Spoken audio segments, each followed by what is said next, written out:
مولانا محمد شعیب زیاد صاحب، ان کو میں آپ کے ساتھ ایک اور تعارف کرواتا چلوں کہ یہ ماشاءاللہ حافظ بھی ہیں، قاری بھی ہیں، عالم بھی ہیں، اور یہاں تک کہ صنعت بھی ہیں ماشاءاللہ. آج ہمارے اسٹوڈیو میں تشریف لائے، بہت بہت شکریہ رانا صاحب. کیسا رمضان گزر رہا ہے آپ کا؟ الحمدللہ، اللہ کے کرم، ماشاءاللہ. کیا سمجھتے ہیں رمضان کو کیسے گزارنا چاہیے؟ نحمده ونصلي ونسلم على رسوله الكريم، اما بعد، اعوذ بالله من الشيطان الرجيم، بسم الله الرحمن الرحيم.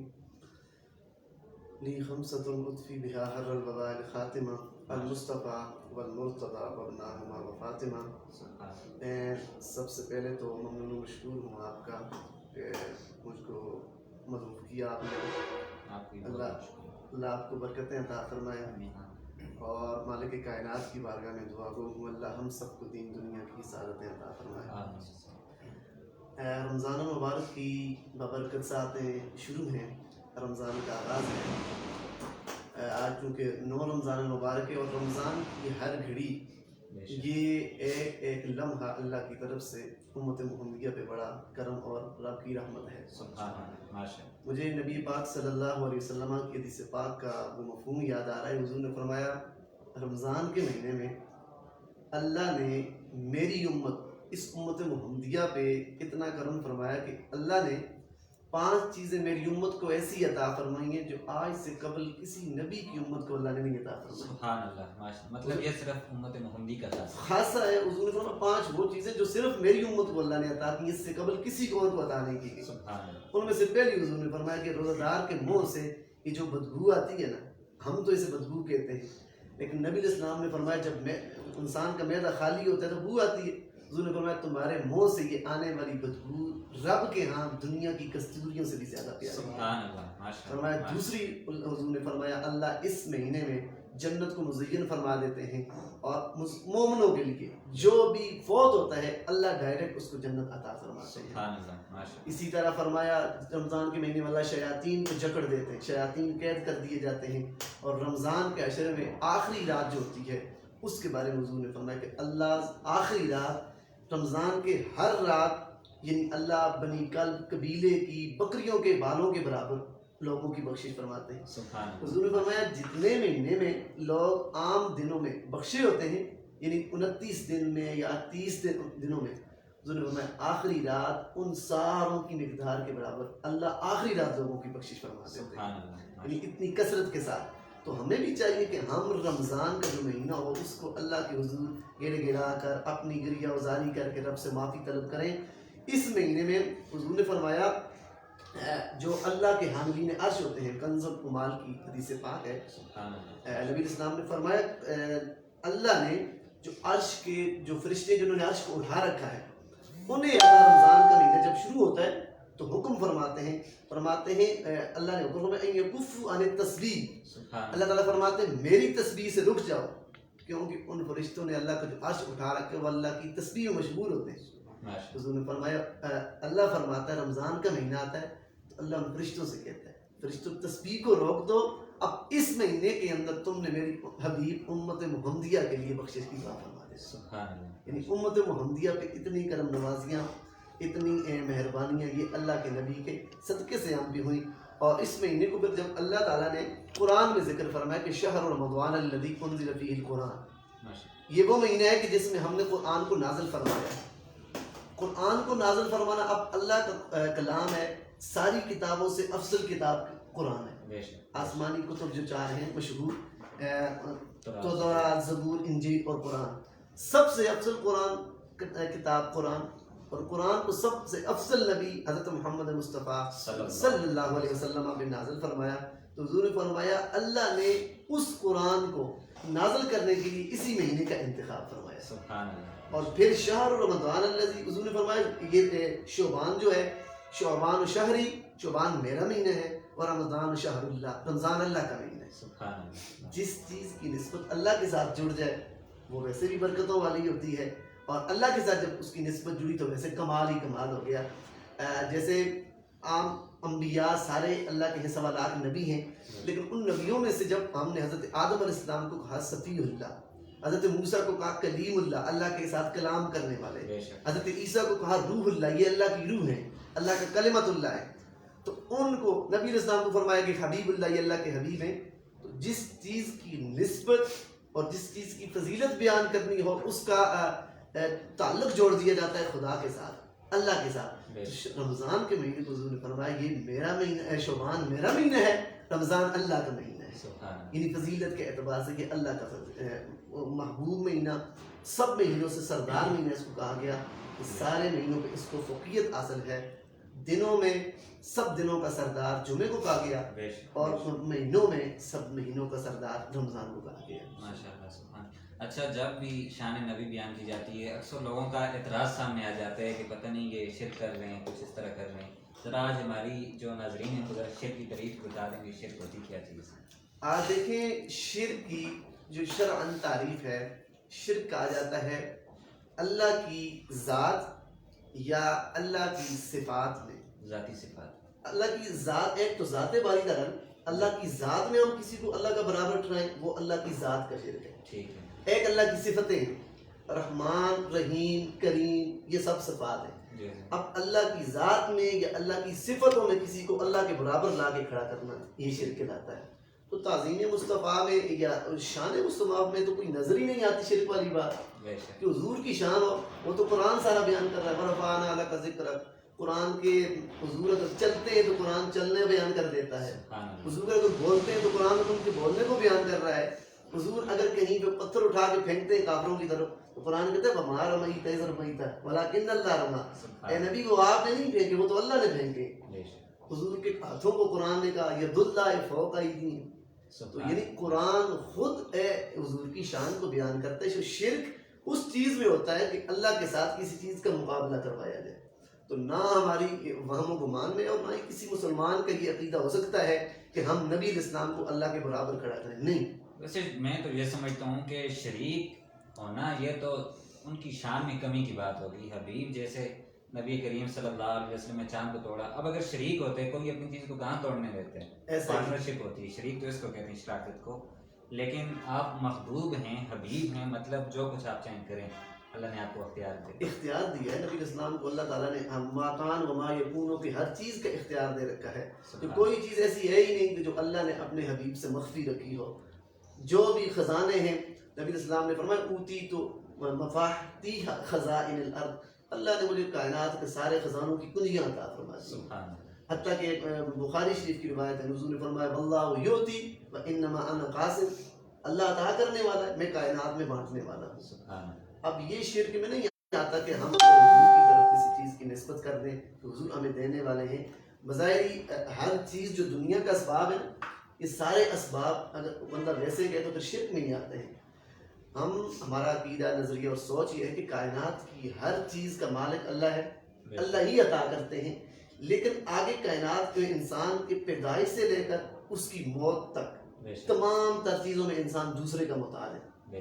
اب پیدائش پیدا اللہ کرتا ہے، لیکن اللہ نے ذریعہ ماں باپ کو لگا رکھا ہے۔ ماں باپ نہ ہو تو بندہ کیا پیدا ہو سکتا ہے؟ ممکن نہیں ہے۔ اب والدین اس کی پرورش کرتے ہیں، یہ اس کا ذریعہ ہے۔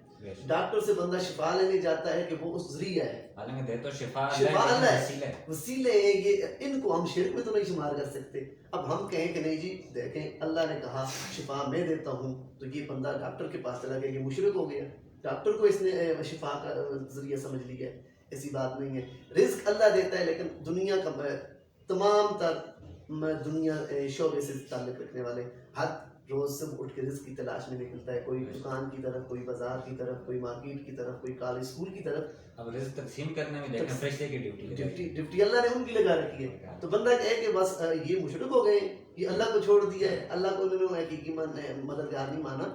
حقیقتاً مدد اللہ کی ذات کرتی ہے، لیکن یہ مالک کائنات نے دنیا کے اندر اسباب پیدا فرمائے۔ ماشاءاللہ، سبحان اللہ۔ اچھا، آپ نے جو پہلی حدیث مبارکہ پڑھی کہ اللہ کریم نے نبی کریم صلی اللہ علیہ وسلم کو 5 خاصیت عطا کی امت محمدی کے لیے، کہ اس میں اگر کوئی بندہ مر جاتا ہے رمضان میں جس طرح فوت ہو جاتا ہے تو وہ جنت میں چلا جاتا ہے، تو اس طرح ہے کہ اگر کوئی بندہ گناہگار بھی ہو، حد سے زیادہ گناہگار ہو، تو وہ بھی اس طرح جنت میں جائے گا، اللہ کی رحمت تو خیر کمی نہیں ہوتی۔ صحیح بات ہے، یہ مالک کائنات کے بعد ہے نا، دیکھیں جو خاصیتیں ہوتی ہیں یا جو کسی چیز کے ساتھ خاص تعلق ہوتا ہے، جس طرح اللہ تعالیٰ نے فرما دیا کہ نبی اسلام کے جس پاک کا مفہوم ہے حضور نے خود ارشاد فرمایا صحابہ کو، خود کو فرماتے حضور نے فرمایا لوگوں تم پہ ایک اللہ کی طرف سے برکتوں والا مہینہ سایہ فگن ہونے والا ہے، فرمایا ایسا مہینہ ہے آئے گا لوگ اس کے اندر جو عام دنوں میں اگر کوئی ایک نیکی کرتا ہے رمضان کے ان دنوں میں اگر وہ ایک نیکی کرے گا اللہ اس کو 70 گنا زیادہ ثواب عطا فرمائے گا، کوئی نفل پڑھتا ہے تو اللہ نفل کو سنت کے برابر ثواب، سنت پڑھتا ہے تو فرض جتنا ثواب، اور ایک فرض اگر حضور نے فرمایا ادا کرتا ہے تو اللہ ایک فرض کو 70 گنا بڑھا کے اسے ثواب عطا فرماتا ہے۔ تو اب یہ خاصیتیں ہم یہ نہیں کہہ سکتے کہ عام دنوں میں ہیں رمضان میں نہیں ہے، رمضان میں ہے عام دنوں میں نہیں ہے، یہ ایک اللہ کی عطا ہے، اللہ جسے چاہے وہ عطا فرما دیتا ہے۔ تو اسی طرح جسے پاک کا مفہوم ہے کہ جو رمضان کے مہینے میں جن لوگوں کی موت واقع ہوتی ہے، جن کا انتقال ہوتا ہے، تو ان کو اللہ ڈائریکٹ جنت عطا فرما دیتے ہیں۔ اب جس طرح صحابہ اکرام رضوان اللہ تعالیٰ علیہ مجمعین ان کی زندگی میں حضور نے فرمایا کہ جو شہید ہوتا ہے وہ ڈائریکٹ جنت میں جاتا ہے۔ ایک صحابی رسول دوران جنگ کفار کی صفوں سے نکلے، حضور کی صفوں میں آ گئے، حضور نے کلمہ پڑھایا، فرمایا ٹھیک ہے، کلمہ پڑھایا حضور نے، فرمایا جاؤ جہاد کرو، جہاد کی طرف بڑھے، آگے ہی پہنچے، ادھر دشمنوں کی طرف سے تیر آئے، تلوار جو بھی وار ہوا وہیں پہ شہید ہو گئے۔ حضور نے فرمایا یہ میرا صحابی ہے، لوگوں صحابہ تو میں بتاتا ہوں کہ اگر کسی نے جنتی کے چہرہ دیکھنا ہو تو اس کے چہرے کو دیکھے۔ نہ انہوں نے نماز پڑھی، نہ انہوں نے روزہ رکھا زندگی میں، نہ کوئی نماز کا تو وقت ہی نہیں پایا، ادھر مسلمان ہوئے ادھر شہید ہو گئے۔ تو یہ رب کی عطائیں ہیں کہ ہم کہیں کو ساری زندگی کفر میں رہے ہیں، آپ وہاں پہ شہید ہوئے جنت چلے گئے۔ تو یہ اللہ کی عطائیں جو ہوتی ہیں ان پہ بندے کو راضی رہنا چاہیے اور اللہ کی جو نعمتیں ہیں ان کی قدر کرنی چاہیے۔ اچھا، رمضان مبارک کا حشرہ جو پہلا رحمت کا ہے یہ اختتام پذیر ہونے جا رہے ہیں، تقریباً ایک روزہ بھی باقی رہ گیا، تو اس حوالے سے آپ کیا کہتے ہیں رمضان کو گزارنا کیسے چاہیے؟ رمضان کا ویسے عام دنوں سے پڑھ کر جس طرح سے خود نبی اسلام نے فرمایا ہے کہ تم رمضان کا مہینہ ام المؤمنین عائشہ صدیقہ رضی اللہ تعالیٰ عنہ غالباً اس طریقے سے پاکی راویہ ہیں، آپ فرماتی ہیں جب رمضان کا مہینہ آتا تو خود بھی حضور کمر بستہ ہو جاتے ہیں، تیاری کرنے لگ جاتے ہیں کہ اب ہم پہ وہ رحمت والا مہینہ آنے والا ہے کہ ہم رمضان کی برکتیں لوٹیں۔ تو رحمت والے عشرے کے اندر حضور نے فرمایا کثرت کے ساتھ بندوں کو چاہیے کہ وہ اس مہینے کے اندر اپنے رب سے مانگے، رحمت خدا کی ہے۔ حضور نے فرمایا اللہ تعالیٰ اپنے بندے کو جو رحمت فرماتے ہیں، حضور نے فرمایا ان رحمتی تغلب علی غضبی، بے شک میری رحمت اللہ فرماتا ہے ہمیشہ میرے غضب پہ حاوی دیتی ہے۔ تو عام دنوں میں اگر لوگ گناہ بھی کرتے ہیں، ان سے کوئی غلطیاں سرزد بھی ہو جاتی ہیں، انسان ہے، خطاؤں کا پتلا ہے، تو اس مہینے میں اسے چاہیے کہ وہ احتیاط کرے، اپنے اللہ کی حضور گڑ گڑا کر اپنے رب سے معافی مانگے، رحمت کا طلبگار بن کر، رب کی عطاؤں کا امیدوار بن کر رب کی دہلیز پہ پڑا رہے، تو ایک نہ ایک دن ایسا آئے گا کہ مالک کی بارگاہ سے کرم نوازیاں ہو جائیں گی۔ جس طرح سے حدیث پاک کا مفہوم ہے کہ ایک موقع پہ نبی اسلام نے فرمایا کہ سابقہ امتوں میں ایک گناہ گار تھا، 99 لوگوں کو قتل کیا اس نے، اور وہ 99 لوگوں کو قتل کرنے کے بعد پھر اس نے کسی سے پوچھا یار کوئی عالم ہے اس بستی میں جس سے میں اپنے بارے میں کوئی بخشش کا ذریعے تمہارے کہ اسی پر اگر بندہ دیکھے، اگر ایک بندہ قتل کرے کہا کہ جس نے ایک شخص کو قتل کیا، قتل کیا اس نے پوری انسانیت، فَكَأَنَّمَا قَتَلَ النَّاسَ جَمِيعًا، کوئی اس نے ساری انسانیت کو قتل اللہ کی رحمت کی طرف رحمت۔ تو نبی اسلام نے فرمایا وہ 99 لوگوں کو قتل کرنے کے بعد عالم کے پاس گیا، اس نے کہا تیری بخشش نہیں ہو سکتی، اس نے اسے بھی قتل کر ڈالا، 100 کا قاتل بن گیا۔ پھر اس نے کہا مجھے کسی عالم کا پتہ بتاؤ، ایک عالم کا پتہ بتایا گیا، اس نے کہا میں تمہیں بتاتا ہوں بخشش ہو سکتی ہے، فلاں بستی ہے اس کے اندر چلے جاؤ، اللہ والے رہتے ہیں، اللہ کرتے ہیں، وہاں پہ جاؤ تو رب کی امید، رحمت کی امید رکھتے تو اللہ معاف فرما دے۔ بستی کی جانب بڑا، راستے نہیں پہنچا تھا کہ انتقال ہو گیا، اسرائیل اسلام آئے، اس کی روح نکالی، فرشتے آ گئے، رحمت والے بھی جہنم والے بھی۔ رحمت والے کہتے ہیں ہمیں سے لے کے جنت جائیں گے کیونکہ اب یہ توبہ کے ارادے سے نکل چکا تھا۔ جہنم والے کہتے ہیں کہ یہ چونکہ ساری زندگی اس نے گناہوں میں گزاری ہے، ہمیں سے جہنم لے کے جائے گا۔ تو نبی اسلام نے فرمایا کہ اللہ نے ثالث ایک فرشتے کو بھیجا، تیسرا، اور ان کے درمیان فیصلہ کرنے کے لیے اللہ کی طرف سے آیا۔ اس نے آ کر کے کہا، اللہ فرماتا ہے زمین ناپو، جدھر سے نکلا ہے جدھر جا رہا تھا کہ ساری زمین ناپو۔ فرمایا زمین ناپی گئی، تو جس بستی کے زیادہ قریب ہو اسی کے اس حوالے سے اس کے ساتھ مناسبت سے اس کا فیصلہ کر دیا جائے گا۔ اگر نیکوں کی بستی کے قریب ہے تو نیکوں کو جنت کی طرف لے جائے، اور گناہ گار بستی کے قریب ہے تو اسے جہنم کی طرف۔ فرماتے ہیں جو ہی زمین کو ناپا گیا تو حدیث پاک کے الفاظ ہیں ایک بالشت اس زمین کے یہ زیادہ قریب تھا جدھر یہ توبہ کے ارادے سے نکل چکا. سبحان اللہ. تو اللہ نے فرمایا بس توبہ کے ارادے سے میرا بندہ آ گیا تھا, اب میں نے اس کی زندگی کی ساری خطاؤں کو معاف فرما دیا. اللہ کی رحمت کو جوش آنا تھا. رحمت خدا بہانے تلاش کرتی ہے. جس طرح وہ حضرت موسیٰ علیہ السلام کا گناہگار بندہ تھا, بستی والوں نے اپنی بستی سے نکال کے باہر پھینک دیا, مرا تو جنازہ بھی نہیں پڑا کہ ایک گناہگار ہے. فرماتے ہیں باہر پھینکا. اللہ نے موسیٰ علیہ السلام کی طرف وحی بھیجی, فرمایا اے میرے کلیم فلاں بستی کے کوڑا کرکٹ کے ڈھیر پہ میرا وہ پیارا بندہ پڑا ہوا ہے, جاؤ اس کا غسل کفن کا اہتمام کرو, دفن کا اہتمام کرو. سارا اہتمام کرنے کے بعد قوم نے پوچھا موسیٰ علیہ السلام یہ تو گناہگار تھا, ساری زندگی گناہوں میں گزاری, تو آپ کے لیے یہ کس طرح سے ہم نے یہ آپ نے اتنا اہتمام کروایا. پھر موسیٰ علیہ السلام نے بارگاہ خداوندی میں التجا کی, تو رب کی بارگاہ سے جواب ملا, موسیٰ ویسا کیسے ہی ہے, زندگی اس نے گناہوں میں گزاری ہے, لیکن مجھے اپنے بندے کی صرف ایک ادا پسند آئی ہے. فرمایا وہ ادا یہ ہے کہ اذا کلما اذا نشرت التوراۃ ونظر الی اسم محمد فقبلہ. فرمایا جب بھی یہ تورات کی تلاوت کرنے کے لیے تورات کی کتاب کھولتا, ونظر الی اسم محمد, جب محمد نام پہ اس کی نظر پڑتی, فقبلہ تو یہ اسے چوم لیا کرتا تھا. بس مجھے اس بندے کی یہ ادا پسند آئی ہے, میں اس کی زندگی کی گناہوں کو معاف فرما کر وزوجتہ 70 حورا, میں نے اس کے جنتی 70 حوروں کے ساتھ نکاح بھی فرما دیا. سبحان اللہ, ماشاء. تو رحمت خدا بہانے تلاش کرتی ہے. رمضان کا مہینہ بھی ہمارے پاس رب کی رحمتوں والا مہینہ ہے. کسی نہ کسی نیکی کی طرف بڑا کریں, اللہ کسی نیکی کے صدقے ہم پہ کرم فرمائے دے. ہاں, اخلاص کے ساتھ کوئی بھی دیکھیں, اگر کوئی غریب مانگنے والا ہے, مسکین نظر آتا ہے, اس کو جھڑکنا نہیں ہے. اگر بندہ خوشی کے ساتھ اسے کچھ دے, کیا پتہ یہ ایک سبب بن جائے. یہی بات ہے, اس کے ساتھ اگر بلائی کر سکتے ہیں تو آپ کے لیے بہتر ہے. اگر بلائی نہیں کر سکتے کم از کم اس کے ساتھ برائی والا معاملہ نہ کریں, اس کے ساتھ برا نہ پیش آئیں, کہ کسی مومن کا دل دکھانا یہ بھی اللہ کو بڑا ناپسند ہے, ناپسندیدہ. آپ نے جو روایت پیش کی, اس سے مجھے بھی ایک چیز نظر آئی فوری طور پہ, کہ اللہ نے امت محمدی کو یہ بھی شان عطا کی ہے کہ اگر یہ گناہ کرتے نہیں, ابھی سوچتے ہیں تو ان کا گناہ نہیں لکھا جاتا, اگر نیکی کا ارادہ کرتے ہی ہیں تو ان کو نیکی لکھ دی جاتی ہے. بالکل ایسا ہی ہے. یہ بھی ہم کے نبی اسلام کے صدقے میں کرم ہے. حضور نے فرمایا سابقہ امتیں صرف گناہوں کا سوچتی تھیں تو ان کا گناہ لکھ دیا جاتا, اور جب وہ گناہ کرتی تو ان کے حضور کے حدیث پاک کا مفہوم ہے کہ وہ صبح ان کے دروازے پہ لکھا ہوتا, ان کے پیشانی پہ لکھا ہوتا, گناہ ان کی وہ لکھے ہوتے تھے. تو یہ تو امت محمدیہ کے ساتھ خاص ہے کہ یہ امت کے گناہ کے بارے میں حضور نے فرمایا سوچے تو کوئی گناہ نہیں, لیکن نیکی کا سوچے گی ایک نیکی مل جاتی ہے, اور نیکی کر ڈالے تو حضور نے فرمایا اللہ 10 یا 70 گنا بڑھا کر اسے نیکی کا ثواب عطا فرما دیتے ہیں. اب 1.25 لاکھ نبی کی امت ایک طرف, لیکن اس نبی کی امت کا یہ خاص ہے, باقی اور کسی نبی کی امت کو یہ خاص نہیں ملا. ہاں, سابقہ امتوں کو اس طرح کے انعامات حضور نے جب ذکر فرمایا, حضور نے فرمایا یہ چند چیزیں ایسی ہیں کہ یہ حضور نے اللہ نے فقط میری امت کو عطا فرمائی ہیں. سابقہ امتوں میں جو انعامات یا جو اکرامات ان کے تھے وہ تھے, وہ ظاہر اللہ کے انبیاء تھے, ان پہ بھی یہ رب کی خصوصیات تھیں, رب کی عطائیں تھیں, اور رب کے جو کہ انبیاء ہوتے ہی وہی ہیں کہ جو کائنات میں سب سے برگزیدہ اور افضل بندے ہوتے ہیں. اور تو حضور نے فرمایا انا حبیب اللہ, میں اللہ کا حبیب ہوں.